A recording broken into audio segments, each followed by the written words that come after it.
Hello, my friends. Today is November the 8th, and this is a reading for you if this is your birth date or if it's an anniversary or a special event date.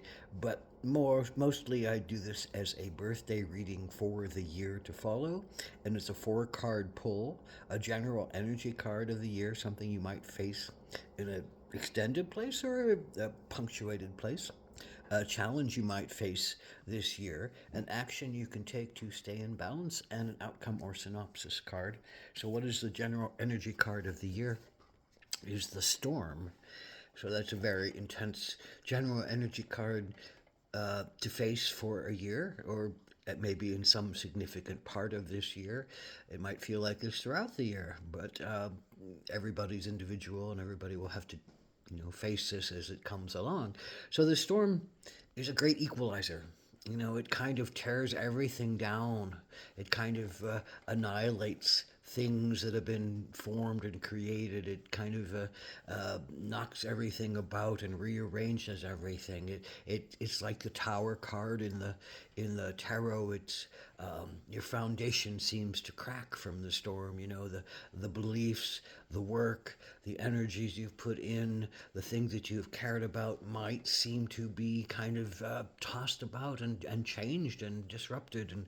And so, what can you do when the storm comes? Well, the storm is not just about you. It's a great equalizer. As I said, a lot of different people are feeling this same storm.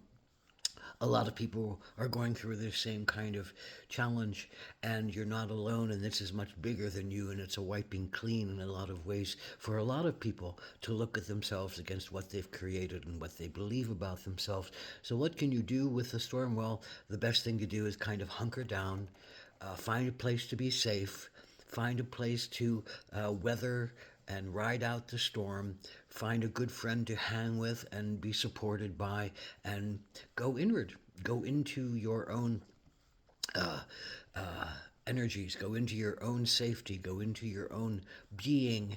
And the storm says, because you can't go outside into this, you can't go outside and do work and do magic very easily. You can't really change the bigness of this or make it go away or change the intensity and the dynamic of change that occurs with it. So, what is the particular challenge for November the 8th? Well, it is the Knight of Wands. And normally, the Knight of Wands, the knight is on a quest. The knight is on a quest. And the Wands is about things that inspire it, things that inspire him or her, things that inspire and fire up you, things that impassion you, things that you want to push your fire toward and really understand in a deep way. This is often about a sense of a spiritual passion, but it's not necessarily. This can be addictions that hold one, and things that aren't the best for your system or your mind that need to be that you're pushing toward, but they still aren't the best thing for you. So this is about the challenge is for you to keep going toward the thing that really impassions you right now. The challenge is about putting your fire to some kind of good use when the storm is around you, when things are collapsing around you, when those events are collapsing around you, when people are showing fire and craziness, when the world is kind of changing on its heels, it's hard to enact your own particular mission of passion. So that is your challenge, to stay enthused about something that's really still enthusing you, and but to ride out the storm and to see where you are on the other side of it. But you're a dynamic being. The knight is impassioned. The knight is about using willpower, and the knight of wands is about using willpower and using your push and using your will and using, I will do this, I will get this done. Well, you can't get it done. You can't get it done. Not right now. Not with the storm going on.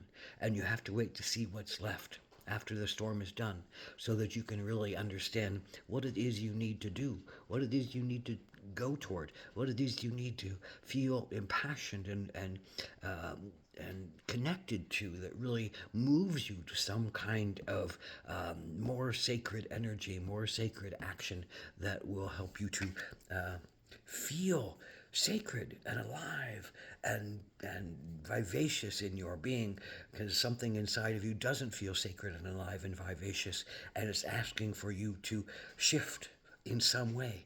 But the storm is brewing and you can't shift, so you can't just keep pushing. You have to sit and listen to yourself. And what is the action you're supposed to take to stay in balance? Well, it's the lizard. And the lizard's all about dreaming and about sacred and conscious dreaming.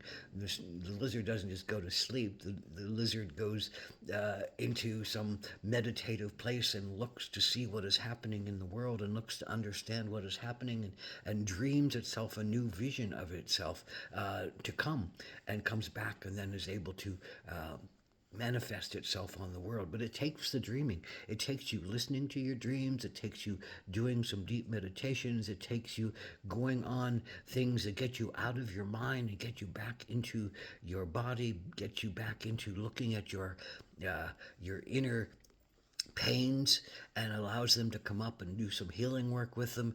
But it's not particularly an active place. The only action it's taking is that you are dreaming. That is an action, and it has to be a willful action for the Knight of Wands, to allow yourself to dream and allow yourself to dream new things, different things. Allow yourself to go on journeys. Allow yourself to see things in a new light. Shutting off your mind and getting into your emotions is really one of the key ways for the lizard to help you to heal. And that is where it goes, is this card, this beautiful card from Soul Cards. It has no definition, only intuition. So there's something that's calling you to work with others.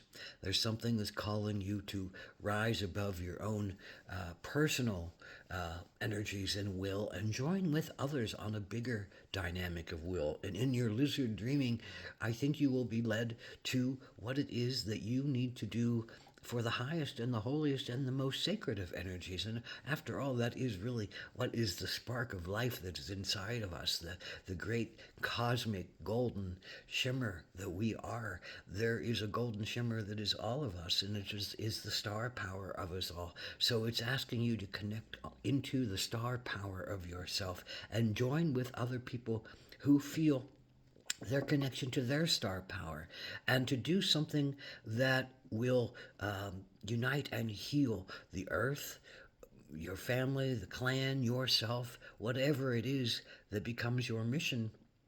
It's calling for you to join with others to raise the energy, to jump into the higher vibration, to seek a greater and more connected sense of self in the dynamic of healing for the humanity's consciousness. And you're called to be something. You're called to be a leader. You're called to be a star. You're called to be someone of dynamism that helps to change things for the better.